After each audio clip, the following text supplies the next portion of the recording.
When I was going through my first episode of Psychosis, no one suspected a thing. No one realized that my brain was going through a massive psychiatric overhaul because to everyone around me, I just seemed like a moody, irritable teenager with an attitude problem and behavioral issues. I mean, gosh, the signs were there. It's just that the signs to look for with early psychosis are not what you'd think. People typically think of the symptoms of hallucinations and delusions when they think of psychosis, and these are the hallmark symptoms of psychosis. Yes, these absolutely must be present for a diagnosis of psychosis, but these aren't the first to start. These are actually later on in the game, and there are a host of other symptoms that show up before these. Negative symptoms are the first symptoms to present in psychosis, and they can be present at any point during an episode.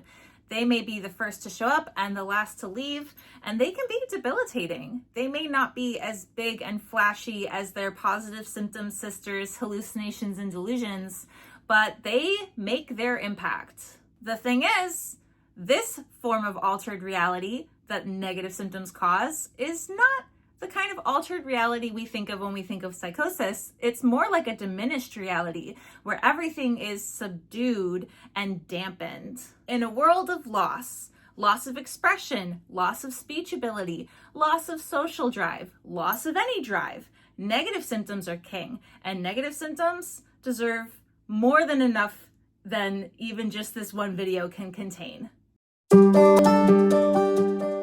Before we get started, I would like to throw out a disclaimer to say that I am not a mental health care professional and I am in no way qualified to give any advice, psychiatric or otherwise. Who I am simply is a person with lived experience having serious mental illness who is here to share with you the wisdom and insight I've gleaned along my journey of mental health recovery. Also, a trigger warning to say that the subject of psychosis in and of itself is a sensitive subject that may at times be difficult to talk about.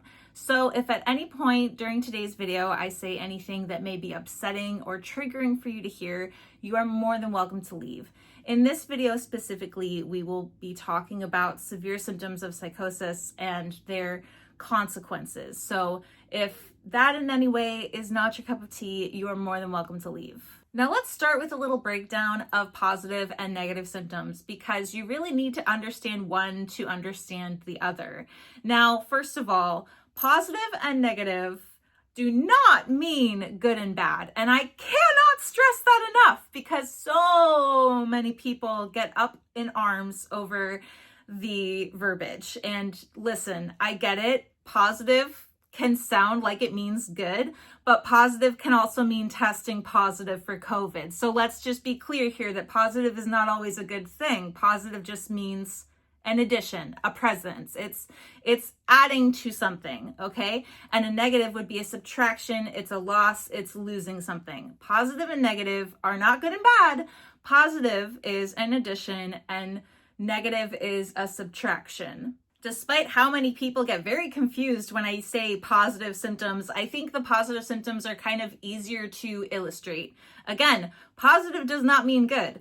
Positive means an addition, and positive symptoms of psychosis are an addition to reality because psychosis is a condition based on reality. So additions to reality can look like voices added to reality. It can look like smells added to reality. It can look like beliefs added to reality, and these would be the delusions and hallucinations people typically think of.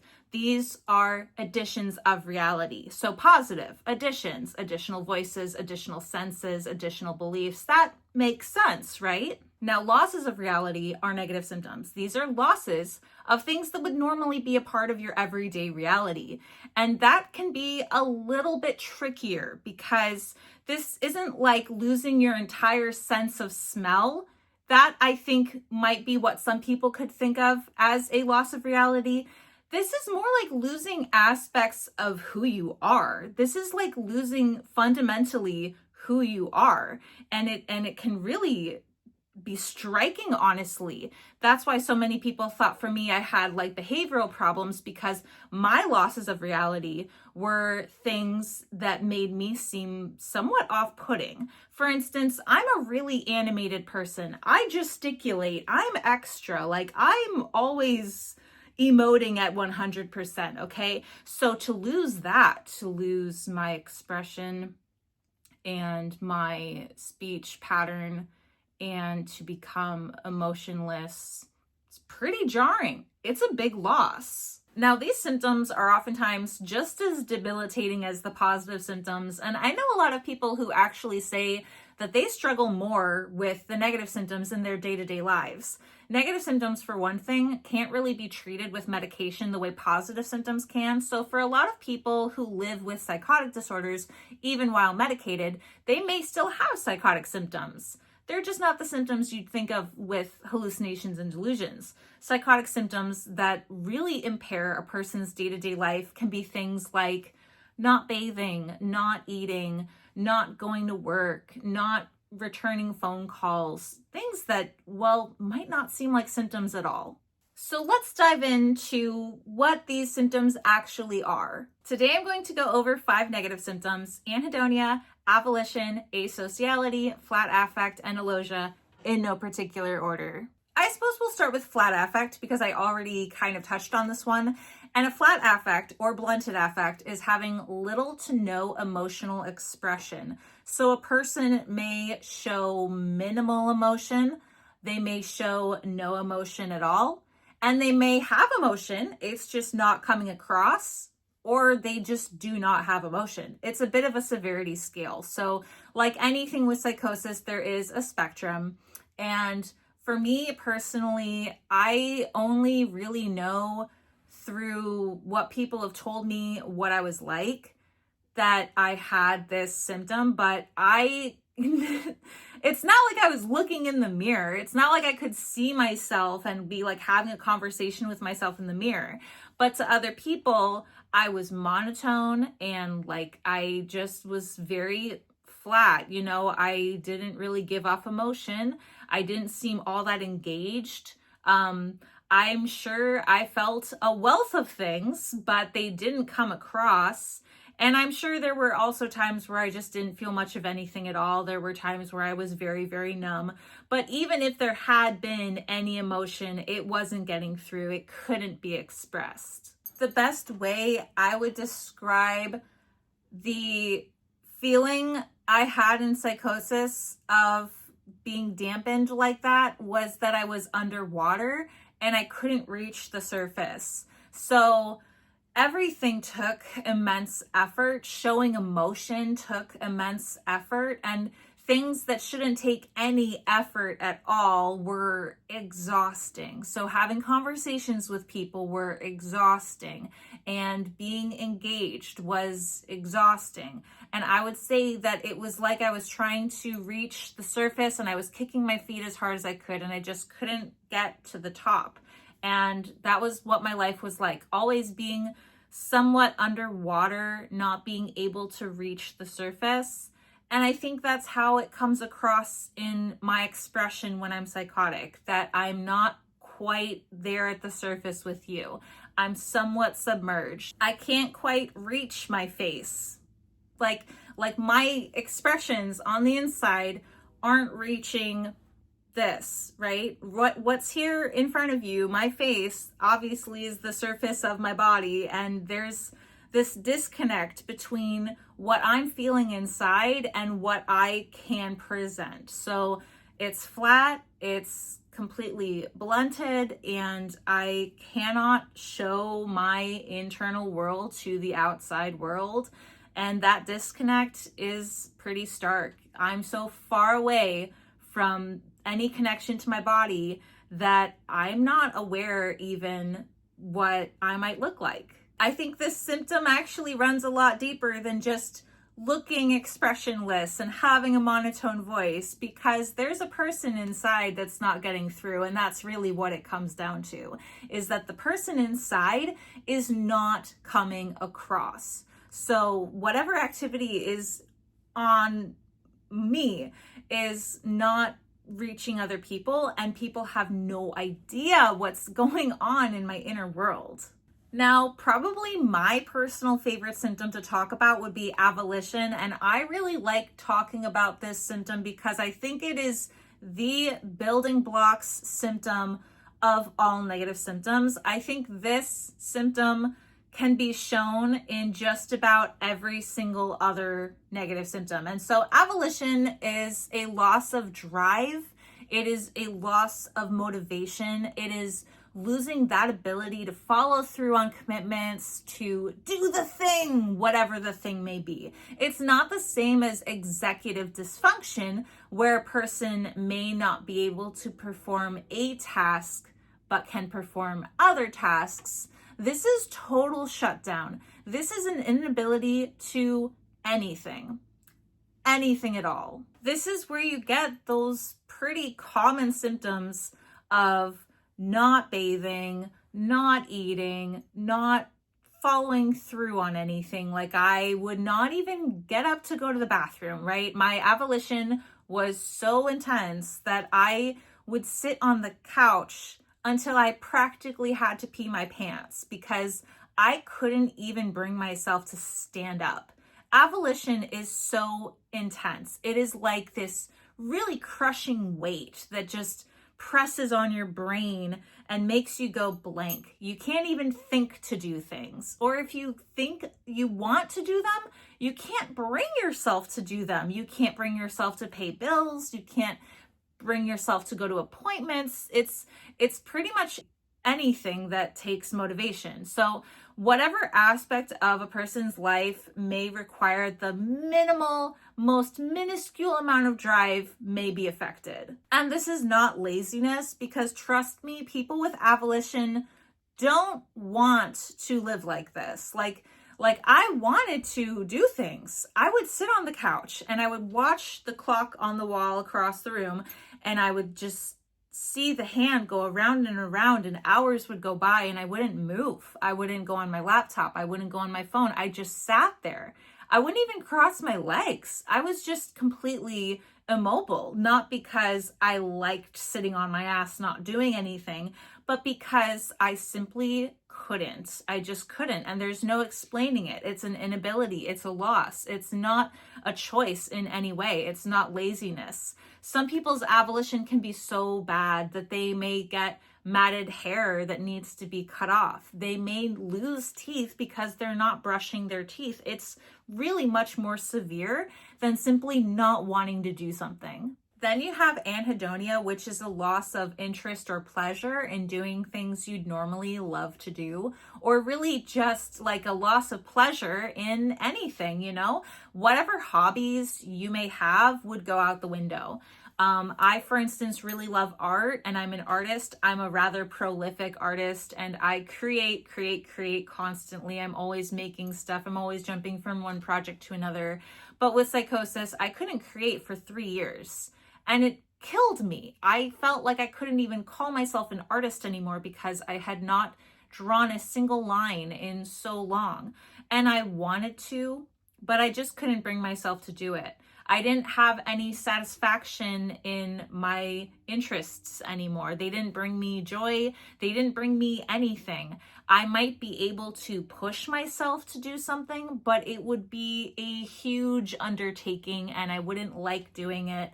And at the end of the day, it would have just probably left me feeling worse because I didn't derive any pleasure from it like I normally would. So this is a pretty sad symptom, actually. A lot of people struggle with losing pleasure in the things they love. In fact, this symptom can extend to sexual pleasure, and people may actually be able to have sex to completion and still get no pleasure out of it. Yeah, that biological response that happens at the end there wouldn't be pleasurable. Just probably be some kind of a physiological fluke. And honestly, this is a really hard one for a lot of people. I know some people have said it's like living in hell having anhedonia because you're, as I said, losing fundamental aspects of yourself. And for people who are hobbyists, people who are creatives, this can be very, very detrimental. I kind of have built my identity around being an artist, and all my life I've been an artist. So to believe that I wasn't an artist was really depressing. This symptom has much more loss than just losing the ability to enjoy things. It's losing a part of yourself for so many people. And honestly, if you think about it, if you think that throughout your entire day, you never experienced any joy or pleasure in your events, in the conversations you had, in the shows you watched, in the food you ate, it could feel really dismal. It can feel really depressing. If you are just going through your day-to-day life without any pleasure in any aspect of it at all, it can really hurt. Now, asociality is another symptom that for me really hurt, because asociality is a loss of connection with other people. It's withdrawing socially and cutting yourself off and isolating from the people in your life.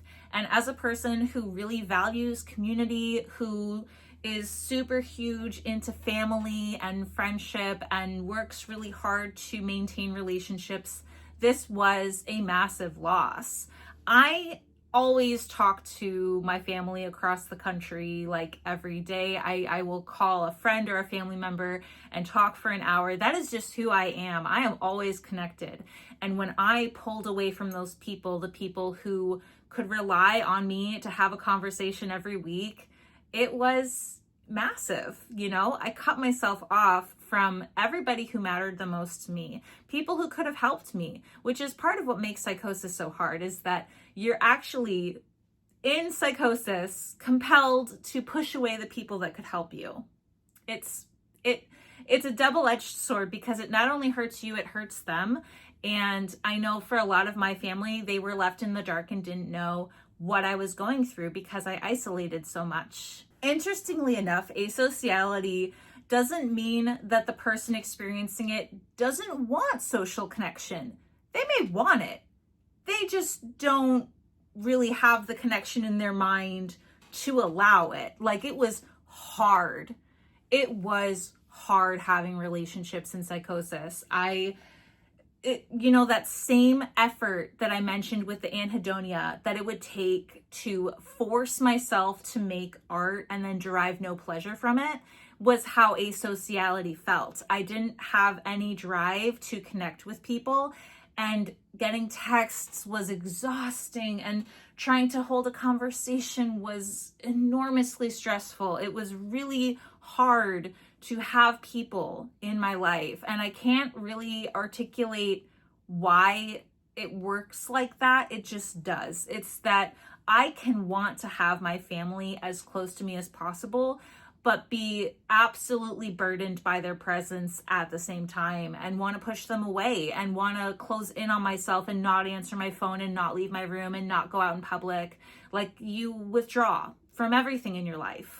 And these losses, they just pile up. You lose your expression, and communicating becomes really difficult because you can't get across how you feel, and you lose your drive to do anything, and you can't bring yourself to do anything, and then you don't enjoy anything anymore, and then you don't enjoy being around people anymore, and it's really hard to be around people, and it's hard to talk to people, it's hard to have people in your life, and then it's hard to talk. Alogia is the final negative symptom that I will talk about today, and I saved it for last because I feel that alogia is a little bit, I don't know. For me, my experience with alogia is similar to what I expressed in last week's video about catatonia.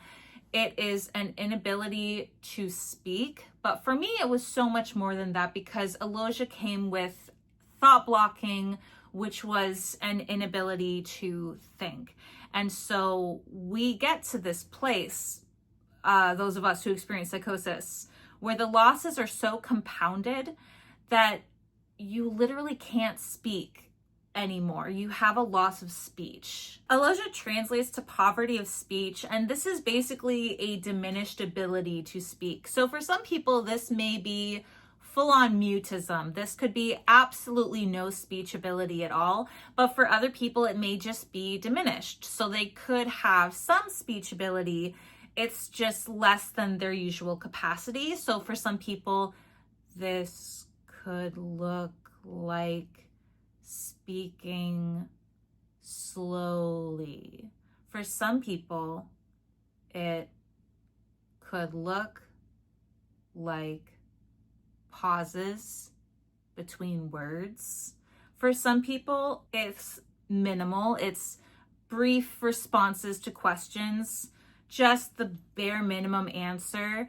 I, for instance, could only answer yes or no questions because that's all I was capable of. I couldn't elaborate any further than yes or no. Those were the only two options you got.